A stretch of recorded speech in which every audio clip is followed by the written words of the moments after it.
নতুন এটা ভিডিঅ'লৈ সকলোকে স্বাগতম জনাইছোঁ ফেৰদৌছ ব্লগ অফিচিয়েল চেনেললৈকে।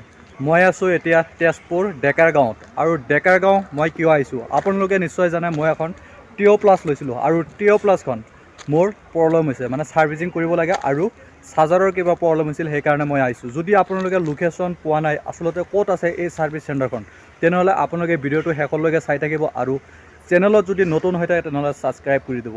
আপোনালোকে যদি ডেকাৰগাঁও ৰেলৱে ষ্টেচন দেখা পাইছে তেনেহ'লে আপোনালোকে ৰেলৱে ষ্টেচনত আহিব, আহি কিনে সেইটো লেফ্ট ছাইডতে ছাৰ্ভিচ চেণ্টাৰখন পাব। এইটো হ'ল ছাৰ্ভিচ চেণ্টাৰ।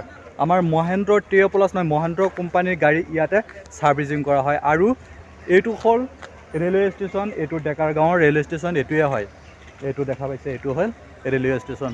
ইয়াত আৰু আমাৰ ইফালে দেখা পাইছে ইয়াত বহুত প্ৰায়বাৰ ব্ৰিজ এখন আছে ধুনীয়া। আৰু ইয়াত এতিয়া টাইম হৈছে 5টা বাজিছে আৰু ইয়াত ক্লাইমেটটো বহুত ধুনীয়া। আৰু আমাৰ ষ্টেচনৰ ওপৰত গৈ আছোঁ, একদম হেলিকপ্টাৰত যেনেকুৱা ওপৰত যেনেকুৱা উৰি উৰি যায়, মই এনেকুৱা উৰি উৰি গৈ আছোঁ, কিন্তু মোৰ লগত কোনো ধৰণৰ মানুহ নাই। ইয়াত দেখা পাইছে বুম বুম ডাঙৰ হেলিকপ্টাৰ লগাই থৈছে, মানে উৰাজাহাজ এখন লগাই থৈছে। এতিয়া আমি গৈ আছোঁ ওপৰত, আৰু ওপৰৰ পৰা আমি আপোনালোকক দেখাই দিম ইয়াত ডেকাৰ গাঁৱত কি আছে আৰু কি নাই।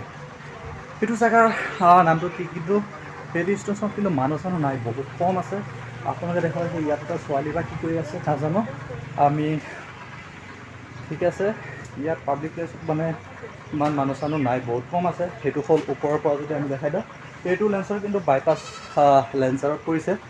আৰু সেইটো হ'ল ডেকাৰগাঁও ৰেলৱে ষ্টেচন। আৰু ডেকাৰগাঁও ৰেলৱে ষ্টেচন যদি আপোনালোকে এইফালৰ পৰা চায় তেনেকুৱাহে দেখা পাব। সেইটো হ'ল ডেকাৰগাঁও ৰেলৱে ষ্টেচন। আৰু ইয়াত হোম ডাঙৰ এই দুটা ছোৱালী আছে, সিহঁতে চাই গুচি গৈ আছে, চাই কিবা ভয় কৰিছে নেকি নাজানো। ইয়াৰ একজেক্টলি সিহঁতে ইয়াৰে হয় না বাহিৰৰ পৰা আহিছে আমি একজেক্টলি নাজানো। সিহঁতে ফোনত বহুত ব্যস্ততা হৈ আছে নেকি। ফোনটোতো ইয়াৰে নেকি, ফোনটো ইয়াৰে নেকি, ইয়াৰে ডেকাৰগাঁও।